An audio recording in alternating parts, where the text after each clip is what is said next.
Hello everyone, I'm your host Amartya Singh, the co-founder and CEO of Inflow, a product built by and for modern finance teams using artificial intelligence. So we are back with the 17th episode of our podcast, Inside the CFO Office, your go-to space to hear real stories from finance leaders who have shaped, scaled and streamlined their organizations. In today's episode, we are diving into finance leadership at high-growth SaaS firms. Our guest today is Josh Rappoport, the Vice President of Finance at Acumatica and a seasoned finance leader with over 2 decades of experience across private equity, SaaS, fintech, and enterprise software. Josh's journey spans buyouts, venture capital, CFO roles, and advisory positions. He's worked across firms like Summit Partners, Redpoint Ventures, Microsoft, BillGO, and ATM. He's built and scaled finance teams, led transformation initiatives, and advised fast growing startups like Land of Finance, his own consulting practice. At Acumatica, a leading cloud ERP provider, Josh leads financial planning and analysis, driving efficiency, growth, and profitability in a highly competitive market. So, welcome, Josh. Great to have you with us. Thank you. Thank you. What a kind of introduction. You're a better marketer of me than I am. So thank you. Thanks for the compliment, Josh. I think we'll kickstart the podcast. Really excited to have the discussion with you. Let's start from the first question. Josh, you have seen diverse industries. Your journey from bios analyst to investor to VP finance. Your career spans private equity, venture capital, and operating leadership roles in finance. So, what are some pivotal transitions, experiences that shaped your journey into finance Sure. leadership in SaaS?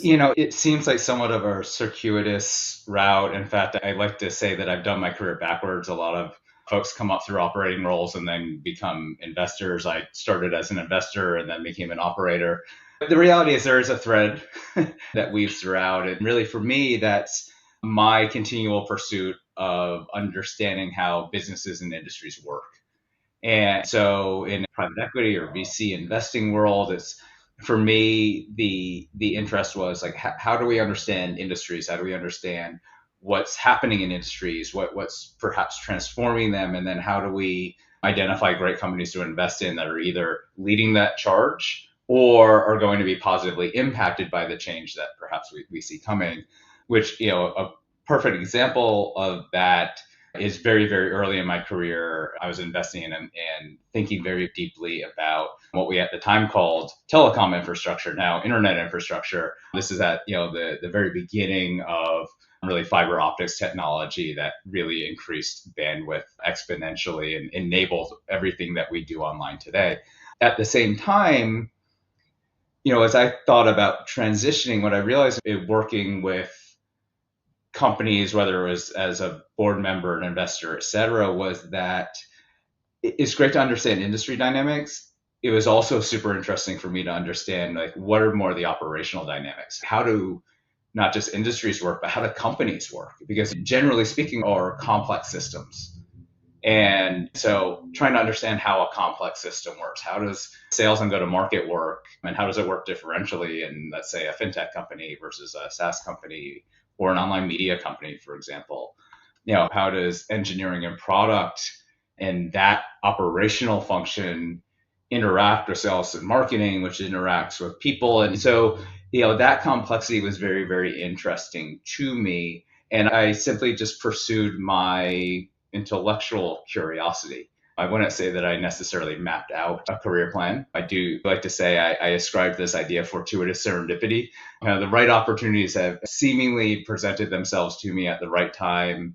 And I think kind of being open minded to them and prepared for them has allowed me to really take advantage of those throughout my career. Again, with my number one desire to be to continue learning. And so that also has influenced my desire to do some consulting and advisory work, typically with very, very early stage startups when we're thinking about ideas more than anything really. And, led me to various roles throughout my career, including now being here at Acumatica and leading the finance team here.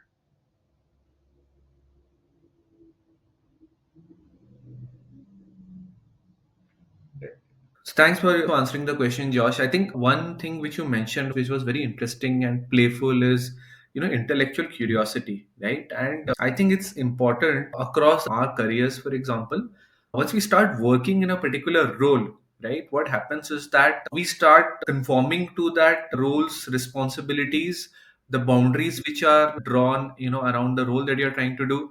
You fit into those boundaries, and you're doing basically those two, three, four, five, six things, right?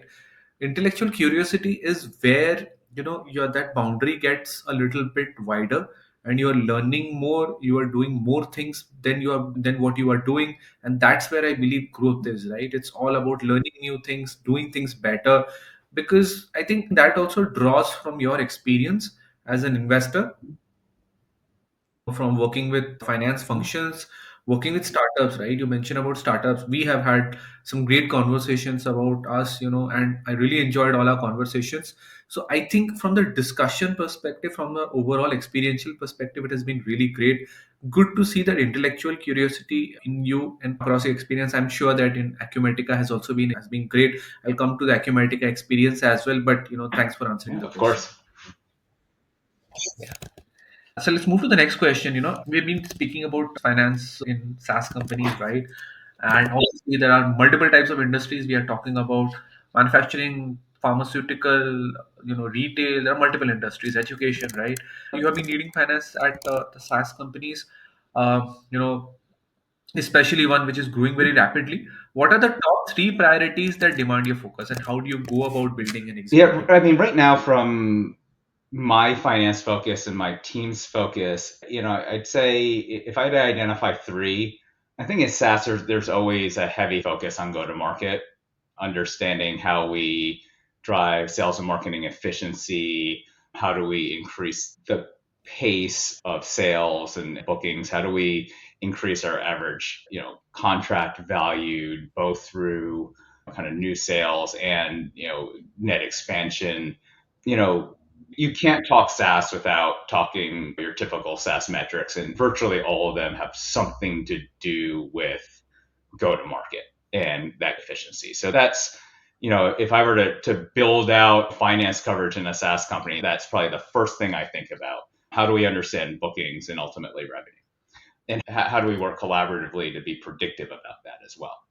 From there, I'd say I talked about complex systems. So the second area that I would think about in SaaS finance, and frankly any sort of technology finance, is resourcing. And what that really is in our business is people.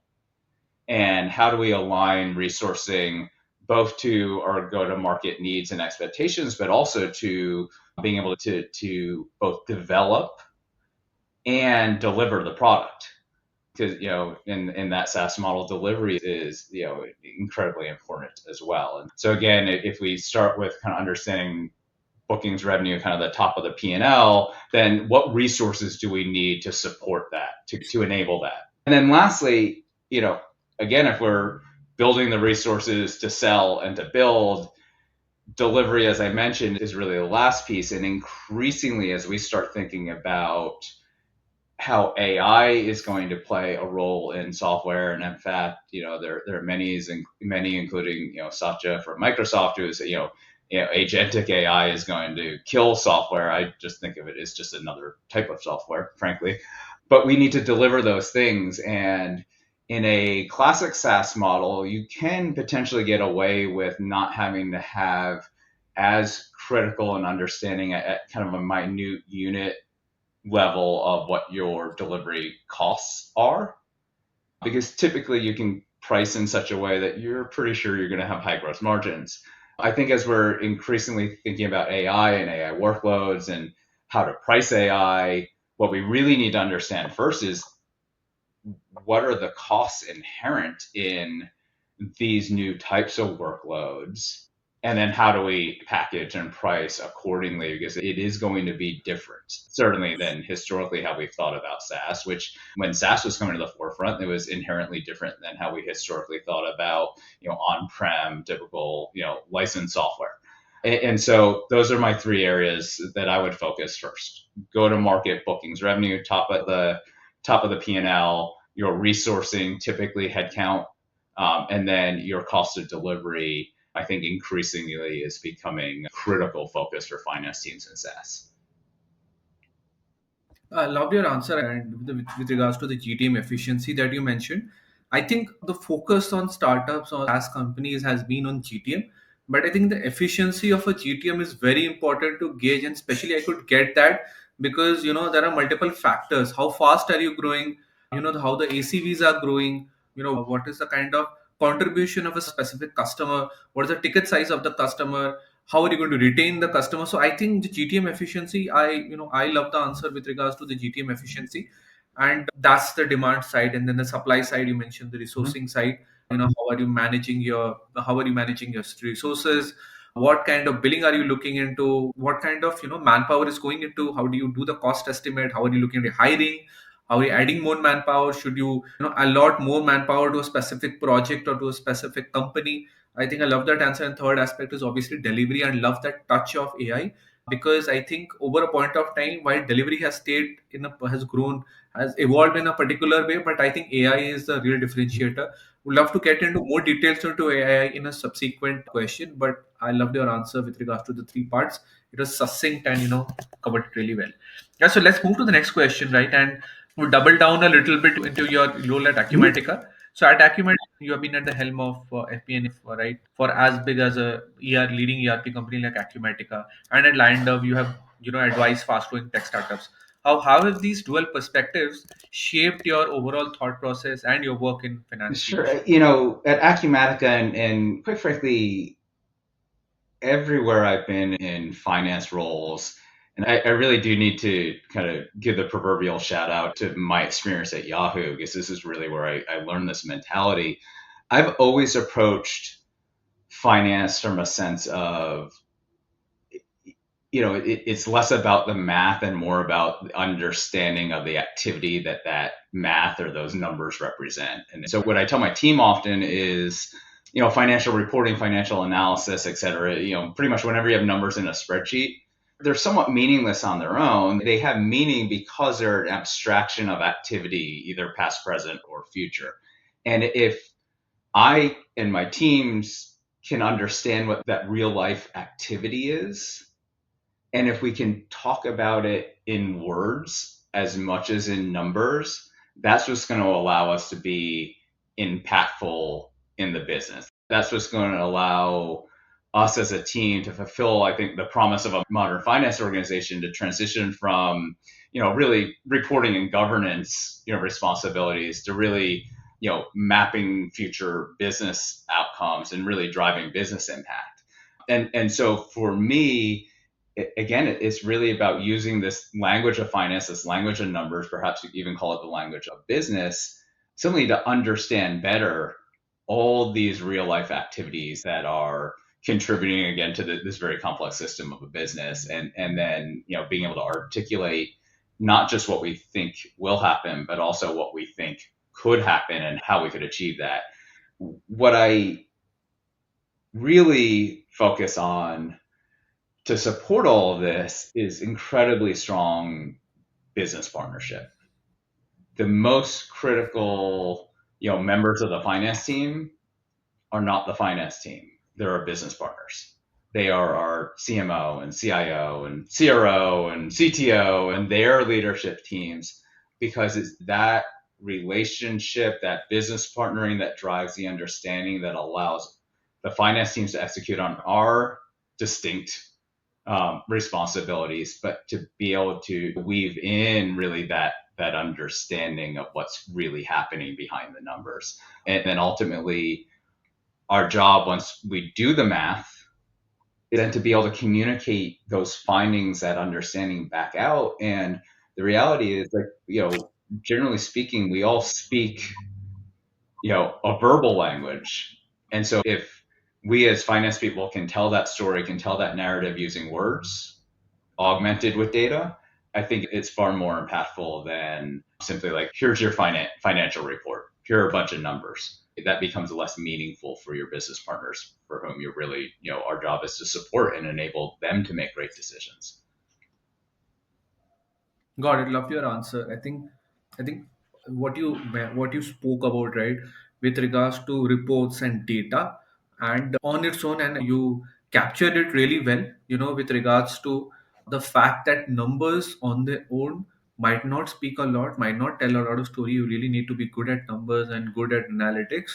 But I think the words which connects with the numbers, the verbal understanding, or in short, storytelling around the numbers makes a lot of difference. Because for anybody, especially as you mentioned, the business partners and the finance leaders, everybody has their own targets, everybody has their own objectives within the company. It's important for them to get their own understanding about what these numbers mean, so that a business person can apply on it. That hey, how many sales leaders can I hire, sales managers and executives I can hire, what should my targets look like. A marketing person might want to see what should be my customer acquisition cost impact on my numbers. Technical CTO will want to understand how many people they can hire, what kind of technologies they can invest in, how can they involve that kind of risk elements. So that's a great answer. I loved it, in terms of how can you take the numbers, take the reports, take the analytics, build a story around it, make it verbal, make it more representative of what you want to do, and for all the finance leaders to understand, work on it, and so there's a lot more Yeah. collaboration going on. Yeah. And that, again, for me personally, it's what keeps the FP&A or strategic finance, whatever we want to refer to it as these days. That's what keeps it interesting, because at its core, it's, I'd like to think I'm pretty good at Microsoft Excel and numbers and math, but at its core, it's like I have the privilege of being able to really help solve my business partners' core business problems. Yeah. And, my no 2 days are the same, no two problems are the same, but ultimately we're all rowing in the same direction, trying to move our business forward. And it's great for me now at this stage of my career, or I can pop into a CIO conversation and a CMO conversation and, actually be solving the same problem, but just in different contexts, and bringing those insights from one to another as well. I think that's another really important responsibility of a finance team. Sometimes I talk to I'd say like the finance organization is the Rosetta Stone of the business. And I say that because it's incumbent upon us to be able to speak our partner's language. And so what I've challenged my teams historically is, let's say you're my R&D finance leader and your business partner is the CTO and the CPO. And so what I would challenge you is, like, if you can speak the language of engineering, the language of product, and translate that into finance language, and maybe my go-to-market finance leader can speak the language of sales and language of marketing and translate that into finance. Well, as a function now, if we can do all these, two-way translations from functional language, so to speak, to finance language, well, we can also now unlock the ability for our engineering leadership, for example, to be able to speak to our sales and marketing leadership, because we can help be that universal translator, again, that Rosetta Stone. And a lot of that comes from this focus on true business partnership and understanding critically what our functional business leaders and functional business partners, what they are struggling with day to day and what challenges they're trying to either overcome or execute against, et cetera. So I do think finance, in this modern view of finance, has an incredibly strategic role to play in a business. I'd even go so far as saying, if you ask me, what do I do or how do I perceive myself, I wouldn't tell you I'm a finance person first. I'd actually tell you, like, I'm a strategic business leader who happens to sit in a finance role today. And by the way, the same mentality has also enabled me in my career to pop out of finance roles into product roles or strategy roles, et cetera, and then pop back to finance and frankly be a better finance person as a result. Got it. And I loved your answer because, and I see you and I see how modern finance leaders have evolved, right, over time, right? There was a time when finance leaders or finance team members were, constantly linked with only numbers. But I think you hear from you. And I really like that approach that, time has come, the data is humongous, but most importantly, the language is important, right? How are you representing it? How are you, connecting the dots? Because each and every department thinks a little bit differently. Sales team thinks differently, tech team thinks differently, marketing teams differently, think differently. So I think the language is what connects, and I love that answer. That connection of a functional language to a finance language and bridging it together and then making sense of it and driving the growth. And I can see how the modern finance leaders thinking is Mhm. evolving like Of you. course. Yeah, it keeps it fun, right? Got- Yeah. To this day, you were nice to me. I've only had about a 20-year career. It's actually been longer than that, and I hate to admit it because at times I feel old, to be honest. But so in nearly 30 years of my career now, it's what keeps it interesting. Is because it's not about, oh, can I build a better formula? Can I build a better Excel formula? Or let me just create the month-end reporting and here's our three financial statements again, over and over and over again. It's really kind of new business problems, new business challenges, and new business opportunities come up every single day. And so this mentality and this kind of orientation of a modern strategic finance org and function really is what keeps it interesting. We are Yeah. solving new problems and identifying how to execute against new opportunities every single day, and that becomes tangibly meaningful. Right. No, great. I think with regards to the language, importance of language, working with partners. So let's move to the next question, Josh. I think this a little bit we covered. You have worked across different segments, and in Acumatica also, you have been working on the entire ERP side. And would love to know, how do you see the CFO tech stack? I mean, ERPs are the kings of the CFO tech stack. So you have worked from your own team perspective. You have worked at ERPs. You have worked with customers and who are working with your ERP. So I think you have had a lot of experience there. Would love to know, what is your perspective on the CFO tech Yep. stack, and how do you see AI redefining the entire Mhm. CFO tech Yeah. stack? So I'll make a broad statement, which is, you know, technology are tools. And tools, the hope is will continue to evolve and get better and better and better. That said, I will also say, as much as the tools are important, and I'll use a metaphor here, having the right, muscle, so to speak, and physicality to wield those tools is at least as important. And I use this language because I recently read something, and I have to be honest, I don't know who to attribute it to, and I wish I could remember because whomever wrote this, like, I want to call them up and have a deep conversation with.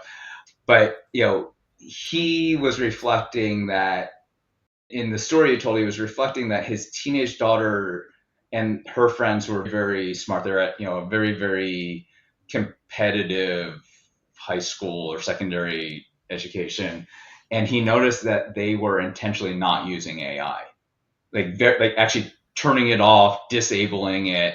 And at one point, he asked his daughter's friend why, and she made a comment that she didn't want to use AI because it did everything for her and therefore didn't give her the ability to learn how to do it herself, and wanted to first learn how to do it herself before having something else do it for her, because that would give her a better perspective, better insight, and better comfort that the thing that was doing it for her, adding to her efficiency, was in fact doing things correctly. And the metaphor he used, he told this, further told a story. He said, there are two ways to chop wood more efficiently.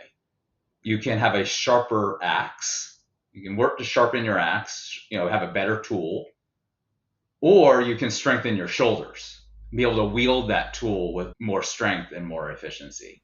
Um, and Right. so, what really resonated with me is it's firstly important to build that muscle, build your shoulders, so that the tool you have or the tool in the future you can make the best use out of.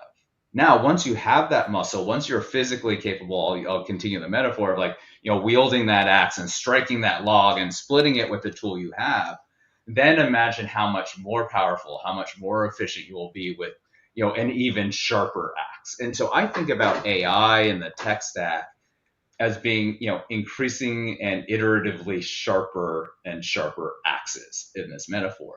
But growing your shoulders, building the strength in your shoulders, is really having the right frame of thought. It's really, again, it's understanding the business. It's having the appropriate intellectual orientation and curiosity. It's, frankly, it's having done it. You build that by having chop this wood with, perhaps a slightly less sharp axe, and taking those repetitions and learning over time what muscles to use, what questions to ask, what innately like this result seems appropriate, or hey, this seems a little bit off. Like you're developing your own, almost anomaly detection through repetition.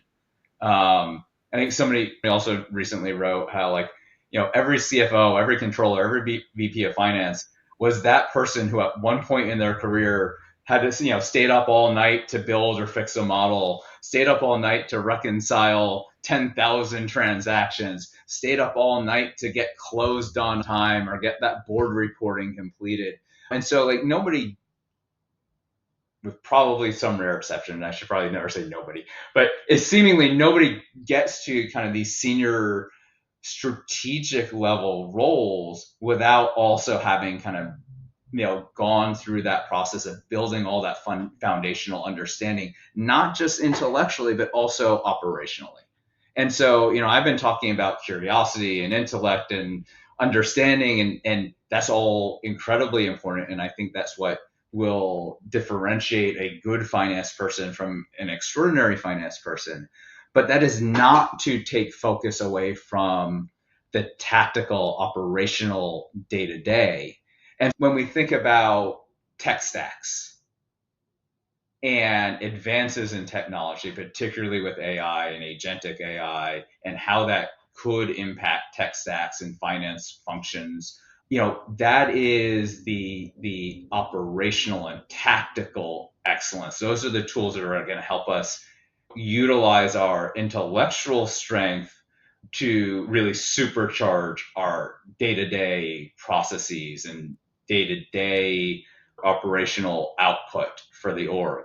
And so like, to me, I think what's interesting and perhaps a little bit alarming, to be honest, is there's kind of this conversation in the industry around how AI tools, particularly in the operational side of finance, so oftentimes rulership really. So I'll talk about finance like capital F finance, not just FP&A, but the tools that the narrative goes right now will alleviate the requirement for junior entry level kind of finance roles. Oh, well, why hire a junior accountant or junior AP clerk when when my AI tool can do it for us? And I think while there is validity to that thought process, I think what we need to struggle with as finance leaders is if we rely solely on tools for the types of roles that not only were kind of entry level routine do the work roles, but also the fertile training ground for the thought process, for the intellectual development of curiosity, for going back to the metaphor for strengthening your shoulders. If you play that forward, the risk is, and what folks like I need to kind of struggle for a good solution is, will I simply have really, really sharp axes with nobody that has then the shoulder strength to wield them? And I don't know what the answer is. I'll state a problem statement really more so than an answer, because I'm hoping to have those conversations and think through that and evolve my thinking alongside others so that we can solve this problem before potentially it becomes really critical. Let's think through that now. But I'm super excited. Right. So, because I've kind of danced around the actual tech stack. So I am super excited about the tools that are coming to market today, because we can very tangibly see how much efficiency they drive. And so again, Right. there's no question of the value to me. It's a question of how do we utilize them in the best possible way, both to drive value today and to enable growth of our function, of the finance function in general in the future, so that we continue to have future leaders who have that instinct, who have that curiosity, who have that understanding. And now we're just simply using, way, way, way better tools to be that much more impactful. Got it. No, great. Loved your answer. I think we talked about analogies across your answer. And I think three things stood out for me. I think one thing you mentioned is that finance leaders need to be great at foundational understanding, because that's the base of what the work you're doing. And I think the operational or the tactical excellence is where artificial intelligence can really fit in. And it actually, and that operational tactical work which is done by the junior level to entry positions of staff accountants and everybody. I think that's where the real optimization of artificial intelligence comes in, where you're continuously making, using human intelligence, using how a person is going about a problem statement, using that thought process, and solving a particular problem statement. And I think also you spoke about the results being off, and I totally agree with that. We have also been seeing, we have been deploying AI agents, and we've seen that hallucination in the results, right? The way we are able to predict a result, there is hallucination in the overall application, and that I think it's becoming lesser and lesser. But I think I completely agree that we will have to see with time how the AI engines, AI models, AI agents, as well as agentic AI systems are actually working. So loved your answer. I think you arrived at the particular question with a highly fundamental approach. Thanks, Josh. So I think let's move to the last question, Josh. I think you have grown across the across roles, and would love to know. I mean, as a finance leader, a lot of it has been driven by intellectual curiosity, and rightfully so. What would be your a couple of advice points to finance professionals who are seeing this podcast? How should they become a finance Sure. leader?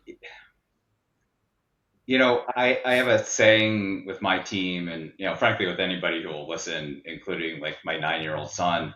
And my saying is like, my favorite answer to a question is I don't know.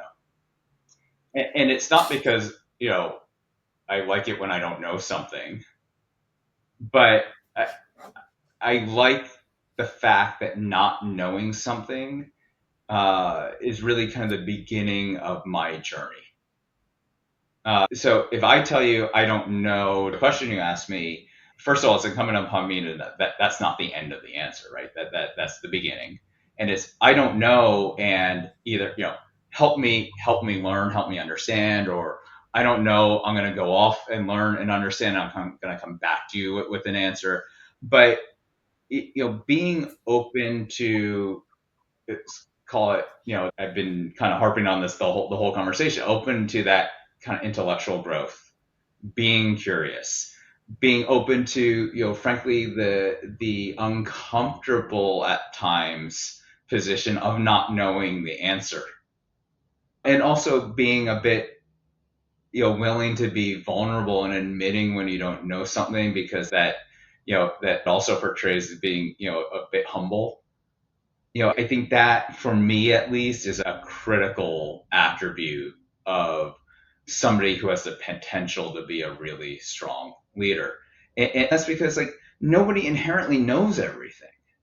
And I think, in society and in business, like, there's this, somewhat counterproductive, often there's this counterproductive sense that, well, if you don't know something, you're not valuable, or you don't want to admit that you don't know something because, well, what will, so and so think of me, or whatnot. And I take fundamentally the opposite approach. Like, I love it when Good. I don't know something.